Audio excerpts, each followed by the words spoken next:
Good morning and welcome to my first shoot of 2020. Today I have come to the fells near Coniston and I'm here to shoot Beacon Tarn. My plan for this morning is to spend some time exploring the tarn, looking for different compositions, and I'm particularly interested in compositions that feature Beacon, which is a small hill next to the tarn that gives the tarn its name. Now to start with, I've come up to a small hill on the other side of the tarn and I'm starting with a shot looking over the tarn towards the Coniston fells in the distance. For my first shot, I just want to keep things relatively simple. So I've set up this composition that has the tarn right in the middle of the frame, and then we have the summit of Beacon on the right hand third, and we've got some of the Coniston fells on the upper left hand third. It's as simple as that. I'm at f11 and I've focused in on the patch of trees that's just on the edge of the tarn. And it's just as simple as that really, so I'm going to take the shot.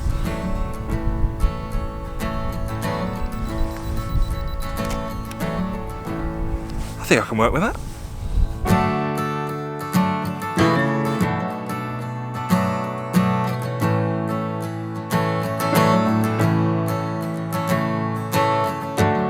I'm pretty happy with that first shot, if I'm honest. And with that shot in the bag, I'm now going to head down to the edge of the tarn and see if I can get something down there.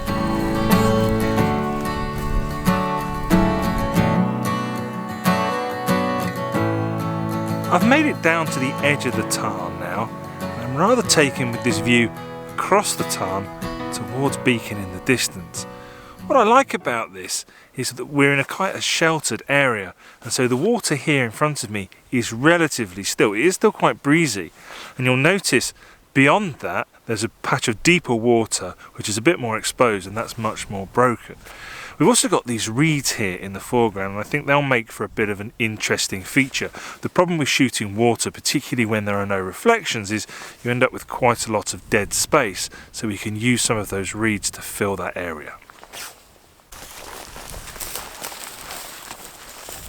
I've gone for another simple composition, nothing to it really. I've got these reeds in the foreground that lead the eye up towards Beacon in the distance. And I've got my polarizer cranked right down, so I want to try and make the most of the reflections that we have got. And it's as simple as that really. Now there are a couple of bright and dark areas in the frame that I don't like, so I might have to do a little bit of dodging and burning in post-processing. But apart from that, what's not to like? There are just a couple of other things that I should mention about this composition. I've purposefully set my tripod up at chest height, and that's because I want to have an angle that's looking down on the reeds to try and include as much of them as possible. When you're working with big open spaces, it can help to get low to the ground, and that cuts the distance between your foreground and your background, cutting out some of the midground, and so that's helpful. But on this occasion I want to include as much of that as possible, so I've got the tripod up relatively high. The second thing is, it is quite breezy, and so what I've done is I've upped my ISO to 200 so that I can use a shutter speed of around 1/50th of a second, and that should freeze any motion in those reeds.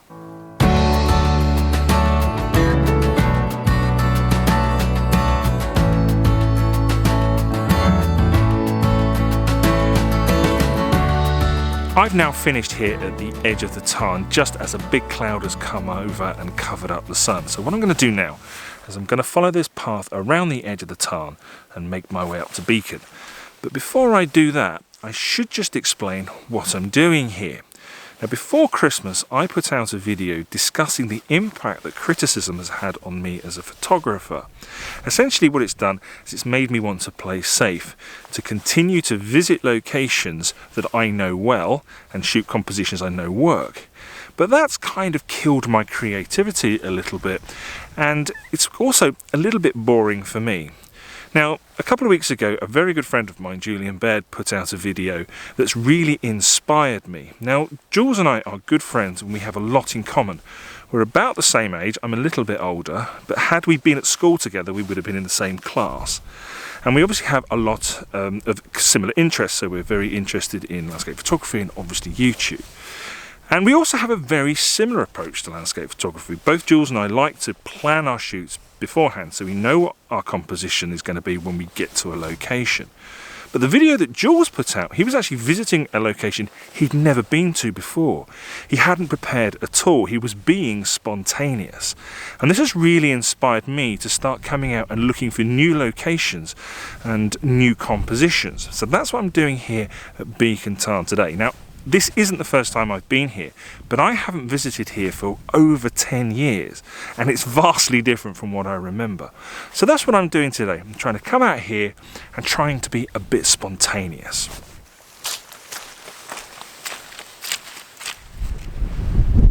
This is the top of Beacon, and I have to say it is absolutely fantastic. I cannot believe I've never been up here to shoot before.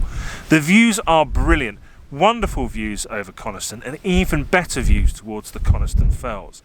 And there's even a load of rock up here that makes fantastic foreground interest.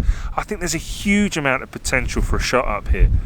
I took a couple of shots earlier while I was having a little look-see around, but I think that this is going to be even better if I come back at sunrise a bit later in the year. I need to get home and just figure out where exactly I want the sun, but I think there's huge potential up here.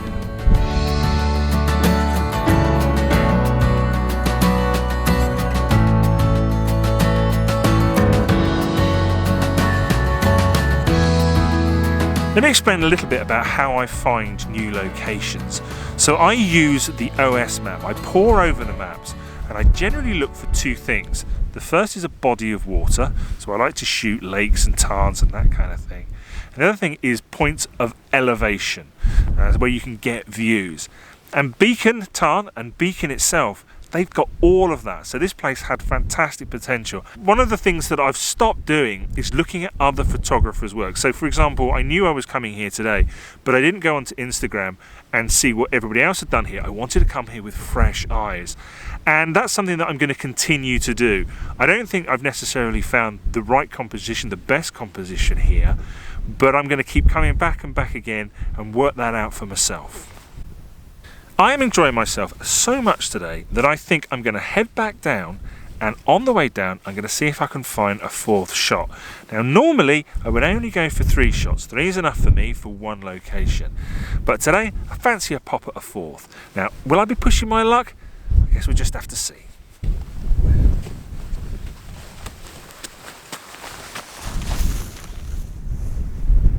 It didn't take me very long to find my last shot of the day. As I was heading back down from the summit of Beacon, it was just there in front of me.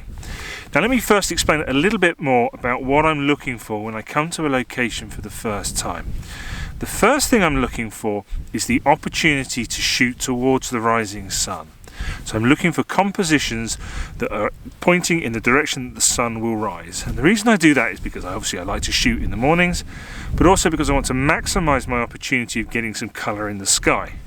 The second thing that I'm looking for is a composition at 90 degrees to that first one, where I can use the sun from the side. So I'm getting some side lighting, and I want to do that when the sun has broken the horizon. The two things I don't like doing is shooting with the sun directly behind me and shooting directly into the sun.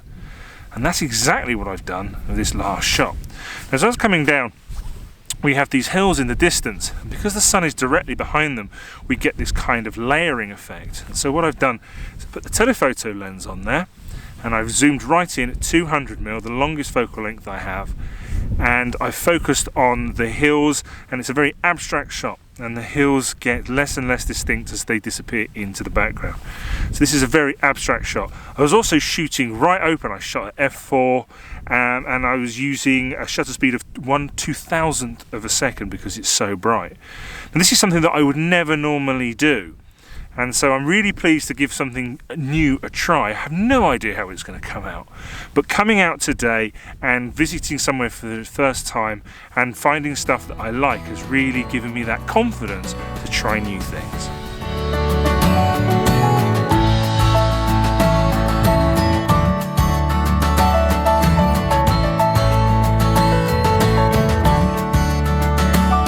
That's it for me for this video. I have had a fantastic morning.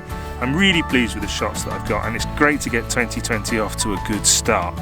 I do suggest you go and check out the video that Julian made that's inspired this one.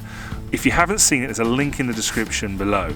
And there'll be more from me and Julian later on in the year, so make sure you keep an eye out for that.